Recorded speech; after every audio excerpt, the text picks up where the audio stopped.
ನಾನಿವತ್ತು ನೈಸ್ ರಸ್ತೆಯ ಸೋಂಪುರ ಒಂದು ಇರತಕ್ಕಂತಹ ನೈಸ್ ಆಫೀಸ್ ಎದುರುಗಡೆ ಇದ್ದೀನಿ. ನೋಡಬಹುದು ಕೇಣಿಯವರ ದೊಡ್ಡ ಒಂದು ಫೋಟೋ ಇದೆ. ಇದೇ ಅವರ ಅಧಿಕೃತವಾದಂತಹ ಕಚೇರಿ ಸಹ.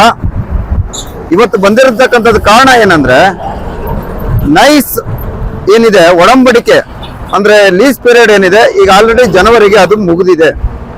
ಅಂದ್ರೆ ಇವತ್ತು ನಮಗೆ ಫ್ರೀ ಆಗಿ ಓಡಾಡೋದಕ್ಕೆ ಬಿಡಬೇಕಾಗಿತ್ತು ಆಸ್ ಪರ್ ದಿ ನಾರ್ಮ್ಸ್ ಅಥವಾ ಲೀಸ್ ಪೀರಿಯಡ್ ಪ್ರಕಾರ.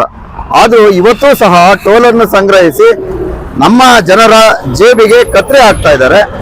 ಹಾಗೂ ಇಡೀ ವಿಶ್ವದಲ್ಲೇ ಅತಿ ಹೆಚ್ಚು ಟೋಲ್ ಕಲೆಕ್ಟ್ ಮಾಡುತ್ತಿರ್ತಕ್ಕಂಥದ್ದು ನೈಸ್ ರಸ್ತೆ ಅಂತ ಹೇಳ್ಬೋದು.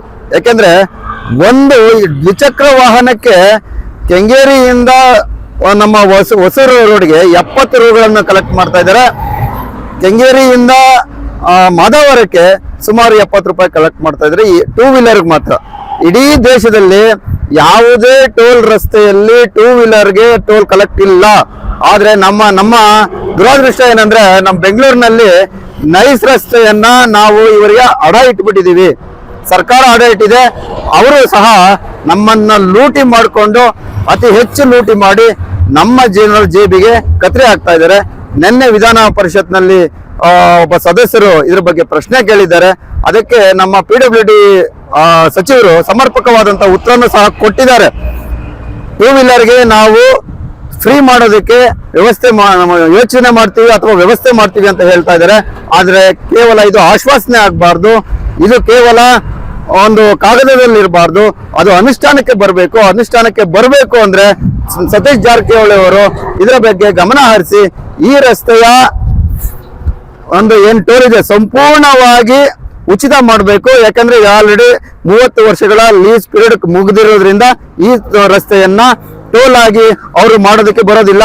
ಆದ್ರೆ ಇವರು ಅನಧಿಕೃತವಾಗಿ ಮತ್ತು ಒತ್ತಡಗಳನ್ನು ಹೇರಿ ಇವರ ಒಂದು ಪ್ರಭಾವವನ್ನು ಬೀರಿ ಇದಕ್ಕೆ ಟೋಲ್ ಕಲೆಕ್ಷನ್ ಮಾಡೋದು ಕಾನೂನು ಬಾಹಿರವನ್ನು ಸಹ ಆಗುತ್ತೆ. ಇದರ ವಿರುದ್ಧ ನಾವು ಆಮ್ ಆದ್ಮಿ ಪಾರ್ಟಿ ನಿರಂತರವಾದಂತಹ ಹೋರಾಟವನ್ನು ಮಾಡ್ತೀವಿ. ಮುಂದಿನ ದಿನಗಳಲ್ಲಿ ಇದರನ್ನ ತೆಗೆದುಕೊಂಡು ನಾವು ಕೋರ್ಟ್ ನಲ್ಲೂ ಸಹ ಪ್ರಶ್ನಿಸ್ತೀವಿ. ಇದನ್ನ ಇಲ್ಲಿಗೆ ಬಿಡೋದಿಲ್ಲ.